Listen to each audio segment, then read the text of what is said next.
잠언 30장 21절부터 23절까지 다 같이 합독하겠습니다. 시작. 세상을 진동시키며 세상이 견딜 수 없게 하는 것 서너시 있나니 곧 종이 임금된 것과 미련한 자가 음식으로 배부른 것과 미움받는 여자가 시집간 것과 여종이 주모를 이은 것이니라. 아멘. 오늘은 본문을 중심해서 세상을 시끄럽게 하는 자라고 하는 제목으로 같이 은혜 나누고자 합니다. 자, 우리 이렇게 합시다. 하나님은 질서의 하나님이시다. 두 번 합시다. 시작. 하나님은 질서의 하나님이시다. 하나님은 질서의 하나님이시다. 하나님께서 세상을 지으실 때에 모든 만물들이 다 질서를 따라서 움직이게 하셨습니다. 우리 모든 사람들이 살아가는 우리 사회도 질서가 있어야 됩니다. 그래서 하나님께서 이스라엘 백성들에게 법을 주셨습니다. 자기 양심을 따라 사는 것이 아니라 하나님께서 이스라엘 백성들을 부르시고 그들에게 법을 주시고 내가 너에게 명한 이 계명을 따라서 너희가 하나님을 섬기고 내 이웃과 평화롭고 화목하게 지내라 이렇게 하셨습니다. 이 질서가 무너지게 되면 평안이 깨집니다. 질서가 깨지면 시끄럽습니다. 그래서 모든 만물을 지으실 때도 그 하나님이 창조하신 질서대로 수천 년, 수만 년 동안 지금까지 보존되고 지금까지 존재한 것은 하나님이 창조한 질서가 무너지지 않았기 때문에 그런 것입니다. 이 창조의 질서가 무너지게 되면 이 만물들이 존재할 수가 없습니다. 우리 사람들이 사는 사회도 마찬가지입니다. 교회도 마찬가지입니다. 그래서 고린도전서 14장에도 내가 성령을 받았다라고 해서 그냥 내 마음대로 성령 충만하여 내 마음대로 내가 하고 싶은 대로 한다는 것이 아니고 모든 것을 질서를 따라 행하라 이렇게 말씀하셨습니다. 교회도 질서를 따라 행해야 됩니다. 여기 성경에 보게 되니까 성경에 보니까 세상을 진동시키며 세상에 견딜 수 없게 하는 것 서너시 있으니 세상이 견딜 수 없어. 화가 나고 질서가 무너지고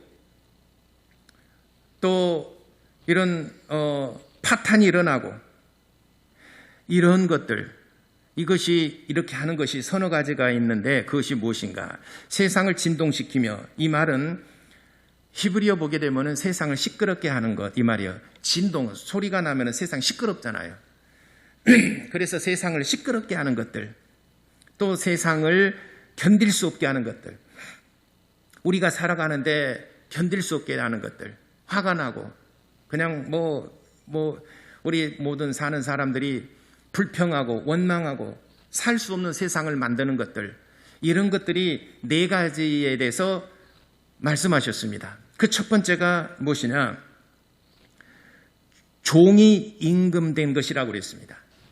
첫째는 종이 임금된 것이라. 절대 어울리지 않는 영광의 자리를 차지한 자를 말하는 것입니다. 이 사람이 왕이 돼서는 안 되는데 그 왕을 탈취하는 사람을 말하는 것이죠. 그러니까 세상이 어지럽죠. 왕이 될 자격이 없는데 왕을 자기 욕심을 따라서 왕을 탈출을 했어요. 그래서 자기가 왕이 된 겁니다. 세상이 평안하지 않습니다. 북왕조에는 8번의 쿠데타가 일어납니다. 9 왕조가 있어요. 8번의 쿠데타가 일어납니다. 그러니 북왕조 백성들은 얼마나 민생이 파탄하고 민생이 얼마나 살기 어렵고 힘들겠습니까? 왕들이 서로 간에 신하가 왕을 탈취를 하고 왕을 죽이고 자기가 왕이 되고 왕이 될 자격이 없는 자가 왕이 될 때 이것이 세상을 어지럽게 하고 세상을 시끄럽게 하는 질서가 무너지는 것이 그것의 첫 번째 자리입니다. 그래서 왕이 될 자격이 없는 사람이 왕을 탈취하게 되면은 폭군이 됩니다. 자기를 지켜야 되니까. 여러분 잘 아신 것처럼 중국의 만년의 역사 가운데 있어서 최고의 그 지도자, 정말 중국을 아주 그 만년 역사 가운데 가장 존경받는 인물 중에 하나가 당태종 이세민이라고 그럽니다. 당태종 이세민. 그는 지도를 정말 잘했습니다. 그래서 중국 전역을 두루두루 포용을 하고 정책을 펴면서 당태종 때 나라가 굉장히 부강을 했습니다. 당나라 시대 때. 그 다음에 당나라가 이제 멸망하고 이후로 명나라 시대 때 주원장이 태종이 됐습니다. 명나라를 세운 왕이 주원장입니다. 주원장은 그 일반 서민의 소작인들, 그 부모가 아주 가난했습니다. 그래서 부모가 죽고 어렸을 때 정말 불우하게 자랐습니다. 이 사람이 이제 세상에 민심이 흉흉하고 난리가 나니까 이 사람도 어떤 쿠데타 반열에 들어서서 거기에서 정권을 잡았습니다. 정권을 잡고 보니까 자기의 약점이 있잖아요. 자기의 어떤 그 신분이랄지. 그러니까 나중에는 자기보다 조금 더 잘나고 자기보다 조금 더 똑똑하고 하는 사람들을 다 죽여버렸습니다. 그래서 죽은 신하가 2만 명 정도 됐습니다. 정말 인재들을 죽였어요. 그냥 일반 서민이 아니라 자기보다 더 앞선 인재들을 전부 다 죽여버렸어요. 2만 명가량 죽였습니다. 왕이 되어서는 안 될 사람이 되게 되면 폭군이 됩니다. 우리나라에도 서자, 얼자가 왕이 된 사람이 4명 있죠. 우리나라가 아니라 조선시대 때. 조선시대 때 서자, 얼자가, 서얼이라 그러죠. 서자, 얼자가 왕이 된 사람이 4명이 있어요. 폭군이 됐습니다. 아니면 무능하든지. 선조, 인조, 자격지심이 있잖아요. 그러니까 미워해요. 나보다 똑똑하고 잘난 사람 미워합니다. 그를 죽이려고 합니다. 쿠데타가 일어나죠. 왕이 되어서는 안 될 사람이 되게 되면 나라가 어지럽습니다. 나라가 약해집니다. 폭군이 됩니다. 성경에 보면 요셉이라는 인물이 있습니다. 요셉은 17살 때에 애굽의 상인에 팔려서 애굽으로 들어갑니다. 근데 13년 동안 요셉은 로드십을 배웁니다. 우리 기독교에서 리더십은 곧 로드십입니다. 하나님의 말씀을 따라서 훈련을 받습니다. 13년을 훈련을 받습니다. 옥중에 있기도 하고 총무의 자리도 앉기도 하고 여러 가지 환경 속에서 정말 최악의 환경, 억울한 누명을 쓴 환경, 또 높은 지위도 올라가 봅니다. 이런 환경 저런 환경, 사도 바울이 말한 것처럼 나는 비천한 데도 처하고 높은 자리도 처하고 가난한 자리도 처하고 부한 자리도 처해왔는데 내가 어떤 자리에 있든지 내가 하나님을 섬기는 일체의 비결을 내가 배웠노라 라고 사도 바울이 고백한 것처럼 요셉도 어떤 환경에 있든지 로드십을 배운 겁니다. 그래서 나이 30세 때 애굽의 총리가 되죠. 하나님께서 그를 높여주십니다. 이런 사람이 지도자가 돼야 이런 리더십을 가진, 우리 기독교에서는 로드십을 가진 자가 훈련을 받고 또 이렇게 교육을 받고 삶의 현장에서 훈련을 받은 사람이 리더로 세워지게 되면은 그 조직은 아주 튼튼하고 하나님께 복을 받습니다. 요셉으로 말미암아 애굽이 복을 받지 않습니까? 다윗도 마찬가지입니다. 다윗도 사무엘에게 기름 부음을 받고 난 다음에 20년 후에 왕에 오릅니다. 통합된 왕, 유다의 왕이 아니라 통합된 왕으로 있어서 20년 후에 왕에 오릅니다. 20년 동안 얼마나 비천한데 얼마나 어렵고 얼마나 처참한 생활을 합니까? 그러면서 다윗은 로드십을 배웁니다. 주여 나를 인도하소서. 원수의 목전에서도 내게 상을 베푸시는 하나님인 줄을 내가 믿습니다. 그래서 이스라엘이 왕이 되니까 이스라엘이 복을 받지 않습니까? 왜 성경에 이 종이 임금된 것과, 물론 종이 임금이 돼서 잘할 수 있어요. 종이 임금돼 잘할 수 있어요. 그러려면 어떻게 해야 되느냐? 로드십을 배워야 됩니다. 우리 삶의 현장에서 하나님의 말씀으로 훈련을 받고 잘 배우고 깨달아야 됩니다. 그래서 우리 성도는 원래는 마귀의 자식이었지만은 우리가 예수 그리스도로 말미암아 하나님의 자녀가 되어서 하나님의 나라를 상속받을 자로서 우리 신분이 변화됐어요. 그렇기 때문에 우리는 크리스찬으로서 이제는 하나님의 나라를 상속받을 하나님의 자녀로서 거기에 걸맞는, 거기에 맞는 품격을 가져야 된다는 거예요. 그리스도인으로서 품격을 가져야 된다는 거예요. 특히 우리 목사들도 마찬가지입니다. 목사들도 목사로서의 자질이 있어야지 돼요. 품격이 있어야지 돼요. 고위공직자들도 거기에 맞는 품격을 갖춰야 됩니다. 그런데 그렇게 하지 못하니까 공수처를 설치하지 않습니까? 법으로서 그들을 제재하지 않습니까? 목사들을 누가 제재합니까? 없어요. 목사들도 목사의 자기에 걸맞는 품격을 가져야 됩니다. 그래서 목사가 가져야 첫째는 성경을 비블리컬을 아는 능력을 가져야 됩니다. 성경에 능한 자가 되어야 됩니다. 그 다음에 스피리추얼하는 영성이 뛰어나야 됩니다. 이것만 가지고 되겠느냐? 아카데미컬한 거 있어야 됩니다. 학식이 있어야 됩니다. 목사는 배워야 됩니다. 대충 해서는 안 됩니다. 그 다음에 마지막으로 목사는 인격이 있어야 됩니다. 인격적이어야 됩니다. 막무가내로 기도하고 성경 알고 기도하고 비블리컬하고 스피리추얼만 있으면 이 목사 다 되겠느냐?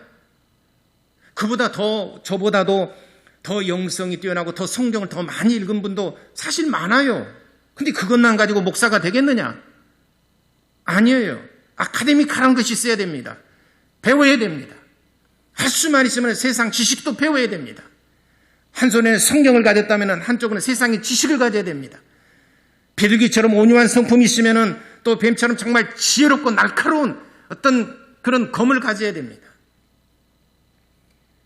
그리고 인격을 가져야 됩니다. 그래서 목사는 왜 이렇게 여러 가지 갖춰야 될 것이 많은가?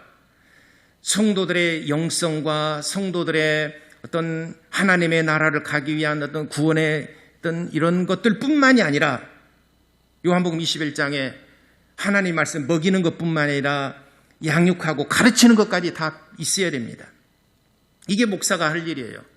그러니까 성경 가르치고 설교만 하고 끝나는 것이 아니라 여러분들의 건강도 목사에게 일정 책임이 있습니다. 목사가 잘못하게 되면은, 자질이 안 되게 되면은, 한쪽으로 치우치게 되면은 성도들을 그냥 사지로 내몹니다. 정치판으로 내몰고 자기는 거기서 명예를 얻으려고 그러고. 다 모여서 우리는 기도할 줄 모릅니까? 마스크도 던져버리고 같이 모여서 침 튀겨가면서. 예전에 저는 우리 대한민국에서 우리 수련회 할 때 우리 교회보다 더 열성적으로 한 교회 나는 없다고 생각을 해요. 우리 교회 청년의 수련회 아마 아실 거예요. 우리 청년들 지금 40대에 있는 우리 지금 청년들 아마 젊었을 때 아실 거예요. 얼마나 기도하고 얼마나 말씀을 사모하고 얼마나 열정적이었는가. 성령 받고 방언을 말하고 평소에도 평일날도 매일 하루에 2시간 8시부터 10시까지 기도하고 기도하다가 그 방언을 말하기도 하고 몇 년간을 그렇게 했어요. 우리 청년들 매일.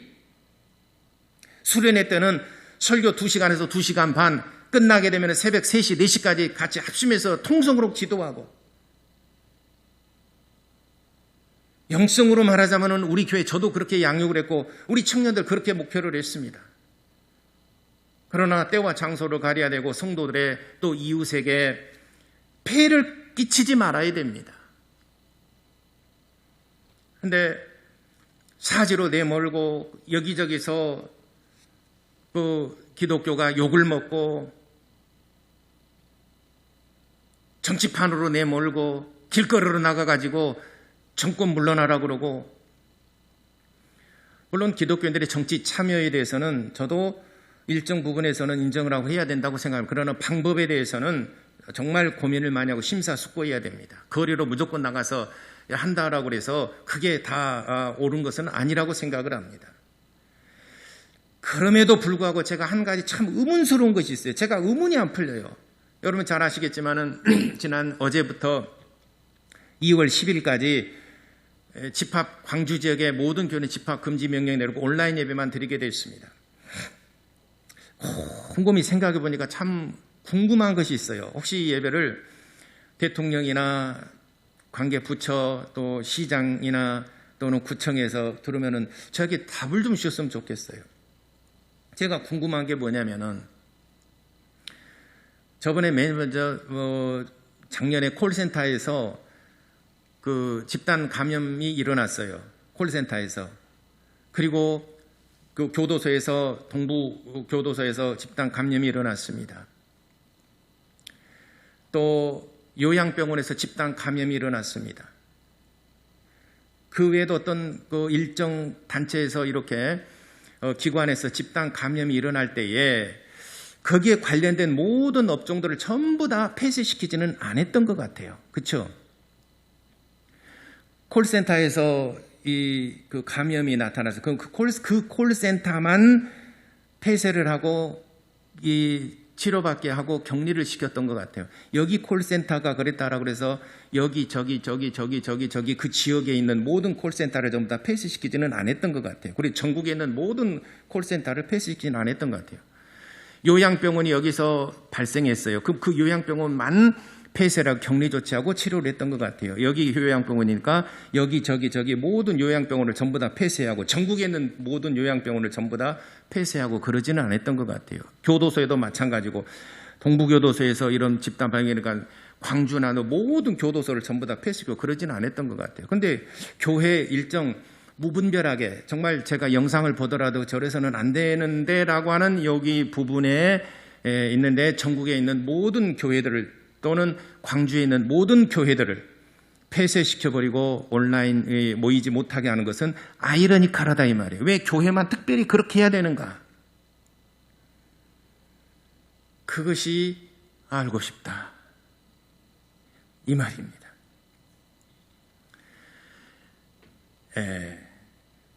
그러니까 목사가 우리 모든 성도들의 영성, 그리고 여러분들의 삶, 그리고 건강, 사업, 그래서 목사가 늘 여러분 성도들 가정을 위해서 기도하지 않습니까? 영성만을 위해서 기도하지 않습니다. 우리 모든 성도들 암흑에 불러가면서 믿음 충만케 하옵소서, 이 사람도 믿음 갖게 하옵소서, 천국 갈 수 있는 믿음, 그것만 위해서 기도한 것이 아니라 때론 여러분들의 사업을 위해서도 기도하고 여러분 가정 문제도 위해서 기도하고 건강을 위해서도 기도하고 목사는 그런 것들을 기도해야 됩니다. 왜냐하면 모든 것을 다 케어를 해야 되기 때문에 그렇습니다. 그런데 사지로 내몰고 정치판으로 내몰고 길거리로 내몰고 나는 거기서 뭔가 영웅심을 가지고 지난 이틀 동안 곰곰이 생각해 보니까 우리 교회가 더 잘해야 되겠다. 특히 목사들이 좀 잘해야 되겠다. 성도 여러분들은 대부분이 자기 교회 목사님들을 존경하고 또 인정하지 않습니까? 그러나 그렇기 때문에 우리 목사들이 더 잘해야 되고 성경과 영성과 그리고 학식 위에 인격이 뒷받침이 되어져야 됩니다. 저는 제 목회가 아니에요. 물론 다른 목사님들은 모르겠습니다만은 제가 지금까지 제 목회했던 늘 마음속에 자리 잡고 있는 어떤 목회 철학 중에 한 가지가 바로 이 네 가지, 목사는 이 네 가지를 꼭 갖춰야 된다. 인격은 기본으로 사람이 돼야 되고 인격적으로 상식이 통하는, 인격적으로 하면 상식이 통하는 누구나 다 공감할 수 있고 소통할 수 있는 그러한 자가 돼야 된다. 그 위에 성경과 비블리컬한 것과 스피리추얼한 것과 아카데미컬한 것들이 뒷받침이 되어야 정말 지도자가 되지 않겠는가. 되지 않아야 될 사람이 목사가 돼도 그 교회는 참 불행합니다. 그래서 첫 번째, 시끄럽고 폭군이 되고 무지한 자가 되는 것은 뭐냐면은 첫 번째, 종이 임금된 것이라고 했어요. 임금된 자리에 앉는 것이라고 해요. 불합리하다는 것입니다. 두 번째는 미련한 자가 음식으로 배부른 것과 음식으로 배부른 것이다라고 그랬습니다. 뭐 미련하다고 해서 부를 누릴 수 있는 자격이 없는 건 아니에요. 누구든지 열심히 노력하고 수고하게 되면 그 수고의 대가를 먹는 것은 사실입니다. 그러나 미련한 자가 만일 재물을 가진다 그러면은 이는 다른 사람들을 불편하게 만들고 돈으로서 폭행합니다. 물질로 폭행을 합니다. 그래서 이를 뭐냐면 강포라고 해요. 강포가 가득해진다. 미련한 사람이 재물을 가지게 되면 강포가 가득하게 됩니다. 잠언서 4장 24절에 지혜로운 자의 재물은 그의 면류관이요 미련한 자의 재물은 곧 미련함이라고 그랬습니다. 미련한 자가 재물을 갖는 것은 미련한 데 쓰는 겁니다. 자기의 어떤 육신의 정욕을 위해서 다른 사람들을 폭행하는 강포가 가득하고 한다는 것이죠. 그러나 지혜로운 자가 재물을 갖게 되면 그것이 면류관이 된다라고 그랬습니다. 그래서 옛말에 우리 속담에도 개같이 벌어서 정승같이 쓰라라고 그랬지 않습니까? 돈을 버는 데는 아쉬우니까 배고픔을 달래야 되니까는 열심히 봅니다. 그러나 쓸 때는 품격 있게 쓰라는 것입니다. 그래서 미련한 자라도 지혜자의 말을 들으면은 평안합니다. 그러나 미련한 자가 지혜자보다 높은 자리에 앉게 되면은 질투, 고집, 폭력, 그래서 자기보다 앞선 높이 있는 사람들을 물질로서 강포가 가득하다는 거예요. 돈을 주는데도 저번에도 저는 제 주변에 제가 지금까지 살아면서 많은 이런 저래서는 안 되는데 거스름돈을 주는데 땅바닥에다가 돈을 던져주는 사람도 제가 봤어요. 예. 주유소에서 기름을 16,000원어치인가 한 20몇 년 전 일인데요. 지금도 제가 기억에 그걸 잊지 못하는 것은 충격적이었다 이 말이죠. 20년 훨씬 넘었는데도 제가 그 장면을 지금도 기억한다는 것은 충격적이죠. 그랜저 좋은 차를 타고 다닐 당시에 저는 옆에 조수석에 앉아있고 집사님 옆에 운전하고 있습니다. 16,000원어치 17,000원어치를 넣었어요. 기름을. 근데 거스름돈을 내주는데 4,000원을 내줬어요. 3,000원을 내줘야 되는데 4,000원을 내줬어요. 보니까 4,000원이요. 그래서 그냥 갈 수도 있는데 4,000원 내줬네. 1,000원 더 내줬네. 그래서 자기가 정직하다는 걸 보기 위해서 그 직원을 부른 거예요. 야, 이리 와봐. 그러니까는 직원이 가다가 이제 그 주 직원 젊은 애가 가다가 돌아보는 거예요. 야, 자식아, 빨리 와 임마. 그러니까는 막 뛰어왔죠. 걸어왔죠. 빨리 뛰어, 나 바쁘니까. 그러니까는 가까이 이제 다가왔죠. 무슨 일이십니까? 그랬더니 임마 3,000원 내야 돼. 4,000원에서 1,000원 더 내줬다 그래 받으려고 그래요. 돈을 딱 떨어뜨려요. 주워가라는 거 땅에. 내가 그 장면을 지금도 20몇 년 전에 지금도 잊을 수가 없어요. 20몇 년 전에 그랜저 탄 사람도 회개하시오. 지금도 제가 잊을 수가 없어요. 여러분 그렇죠. 누굴까? 그때 그랜저 타고 다닌 사람 누굴까? 지금 우리 교회 없어요. 그러니까 얘기하죠. 지금 우리 교회 다니면 제가 얘기하겠습니까? 우리 교회 안 다니니까 얘기하는 거죠. 그래서 그걸 유심히 봤습니다. 인격이 안 됐구나. 이 사람들이 지도자가 되게 되면 폭군이 됩니다. 그 사람 가만 봤어요. 배우지를 못했어요. 돈은 있어요. 폭군이 되고 사람들을 무시하고 강포가 가득합니다. 여기에 미련한 자가 음식으로 배부른 것과 지혜롭지 못한 자가 돈은 좀 가졌어요. 강포가 가득합니다. 물질로 폭행합니다. 자기보다 좀 앞서면 질투하고 미워합니다. 그리고 고집부립니다. 이것이 세상을 어지럽게 하는 것이다라고 그랬어요. 세 번째, 미움, 이제 23절에 미움받는 여자가 시집 간 것과 미움받는 여자는 시집을 가지 말아야죠. 야, 참, 이게 문제가 돼요. 예. 미움받는 여자가 시집 간 것과 이게 시집 안 간 거 잘한 것이에요. 예. 일부러 시집 안 가고 정말 하나님 섬기기 위해서 이렇게 한 사람 참 많습니다. 제가 아는 교수님도 평생을 시집을 안 가고 주의 일하고 주의 사역을 하는데 일생을 바친 사람도 있어요. 참 그의 삶이 아름답습니다. 그렇지만은 지금 성경에서 말하는 것은 뭐냐면은 이 여자가 사랑받지 못하고 미움받는 이유가 뭐냐? 온유하지 못하다는 거예요. 그리고 교만하고 가는 곳마다 다툼이 일어나요. 잘 싸워요. 예전에 우리 교회에서도 제가 청년회 사역할 때도 그랬는데 가끔 우리 교회도 오는데 청년회 사역할 때도 오면은 그 자매가 어디로 가든지 맨날 싸워요. 청년회 구역장을 맡겨놓으면 청년회 자기 구역원들하고 맨날 싸워요. 주일학교 교사를 시켜줬어요. 주일학교 애들하고 싸워요. 성가대에 들어갔어요. 성가대에서도 또 싸워요. 그래서 아무 직분을 안 줬어요. 그래서 왜 직분을 안 주냐고 담당 목사하고 또 싸워요. 그래서 담당 목사하고 싸우면서 뭘 한 줄 아세요? 목사님, 내가 지난 추석 때 추석 지나고 이제 연말에 그 직분자 임명하잖아요.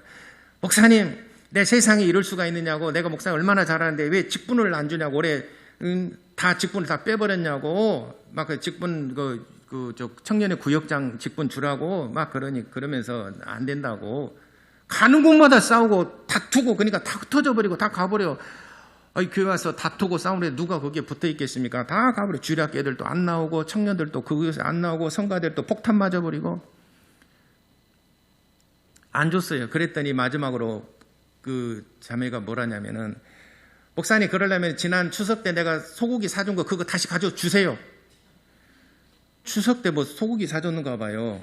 근데 그거 내놓으라는 거예요. 그러니까 없다고 다 먹었다고 그랬더니 세상에 처먹기는 잘 처먹고 막 이제 그런 얘기를 한 거예요. 그러면서 그 끝나고 저녁에 저랑 같이 퇴근하고 가면서 그런 얘기 했어요. 목사님, 나한테 얘기 좀 들어보라고. 그래서 왜 그러냐고 그랬더니 세상에 추석 때 사준 거 소고기 2근 나보고 그 내놓으라 그러는데 사줘버릴까요? 사주지 마라, 냅두라고 그랬어요. 더 성질 나니까 그냥 사주지 마세요. 그냥 냅두세요. 아무 말도 말고 계세요. 그랬어요. 혹시 여러분 나한테 뭐 사주고 그런 사람 나 사줘버릴 거예요, 나는. 목사님, 지난 추석 때 뭐 소고기 2근 사준 거 있잖아요. 사과 한 박 사준 거 있잖아요. 그거 내놓으세요. 그럼 제가 2배로 제가 내놔버릴 거니까. 근데 그 여자가 가는 곳마다 싸워요. 목사 안 주면은 목사하고 싸우고, 안 그러면은 주일학교 애들하고 싸우고, 성가대하고 싸우고, 자기 싸우고, 가는 곳마다 불하고 싸우고 다툼이 일어나요. 미련하죠.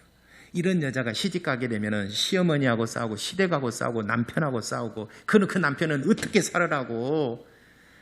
이런 여자하고 살게 되면은 남편은 얼마나 고통스럽고, 남편은 얼마나 정말 매일매일 지옥 같은 삶을 살겠습니까? 즉 가정의 질서가 무너져요. 가정의 행복이 깨져버린다는 것입니다. 자문서 기자가 가만 보니까 그런 여자하고 사는 집안은 참 남편이 불행하고 가정에 행복이 없다. 이것도 참 시끄러운 세상을 사는 것이다. 가정이 행복해야 여러분들이 복의 출발이 되는 거죠. 복의 출발점이 어디입니까? 가정이 행복해야 되지 않습니까? 가정이 평안해야 밖에 나가서도 자신감 있고, 밖에 나가서도 뭔가 일에 의욕도 있고 그러지 않습니까? 집안에서 막 시끌시끌 밖에 나가도 의욕이 없고 자신감이 없고 그냥 될 대로 되라, 그냥 포기하고 싶고 이러잖아요. 우리 인간의 행복은 가정에서부터 출발하는 거예요. 가정과 교회를 하나님이 직접 창설하셨어요. 여러분, 가정생활이 평안하고 교회 생활을 잘하면은 여러분들은 어디 가든지 복을 받습니다. 그런데 미움받는 여자가 시집간 것과 그다음에 마지막으로 여종이 주모를 이은 것이다 라고 그랬습니다. 여종이 주모를 이은 것이다. 여종이 주인의 아내가 있어요. 사모님이죠. 그런데 그 자리를 탐하려고 온갖 중상, 모략, 음모를 통해서 이 여자를 끌어내고 내가 그 자리에 앉으려고 하는 것을 말하는 것입니다.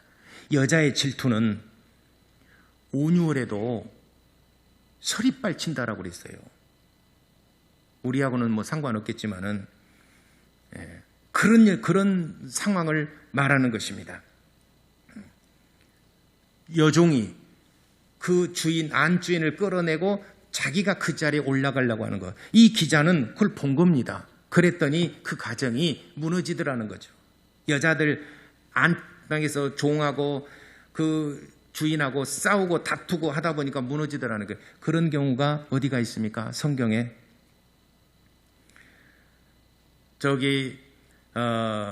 아브라함의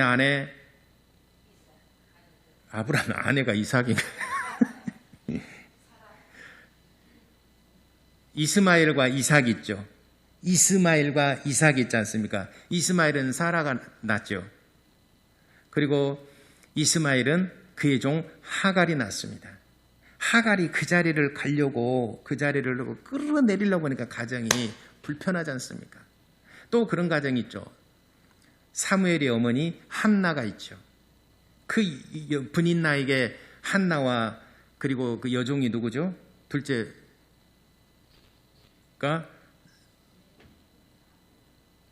그 여자 있잖아요. 그 여자가 막 애기도 못 난 것이 막 그래서 한날 거니까 한나 속이 끓이고 가정이 행복하지 않잖아요. 여종이 안주인을 끌어내리고 자기가 그 자리에 가려고 하니까 평안하지 못하다는 것입니다.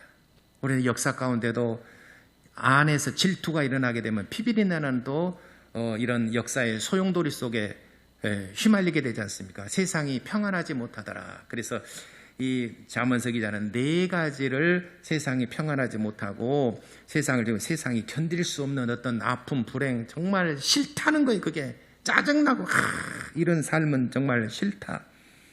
이런 가정은 자녀들에게까지도 악영향을 끼칠 수 있습니다. 가정은 완전히 전쟁터로 변합니다.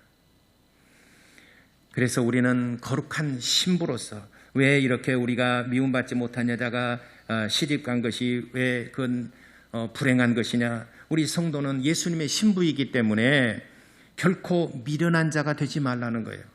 우리 모두는 예수님의 신부입니다. 그러므로 신부로서 곱게 단장하자는 거예요.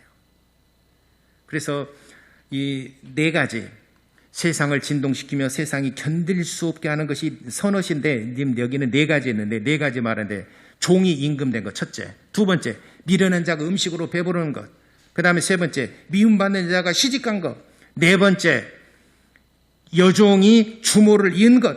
이게 전부 다 세상을 어지럽게 만들고 시끄럽게 만들고 해서는 안 될 이런 것들이기 때문에 정말 질서가 무너지니까 평안하지 못하고 깨진다는 거예요. 화평이 깨진다는 거예요.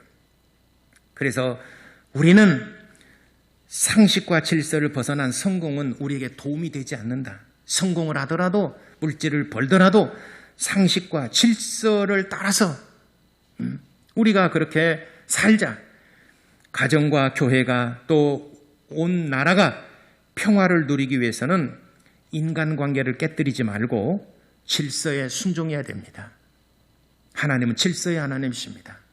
그러므로 이렇게 사회가 어수선하고 어지러울 때 우리는 질서를 잡고 목회자를 여러분이 정말 위해서 기도하고 여러분 가정이 평안하고 교회가 평안함으로 이 시대를 잘 지혜롭게 넘어가게 되면 그 고개 너머에는 하나님의 축복이 선물로 기다리고 있다는 것을 여러분들이 기대하시고 여러분들이 신앙생활 잘 하시게 되기를 예수 이름으로 축원합니다. 기도하겠습니다.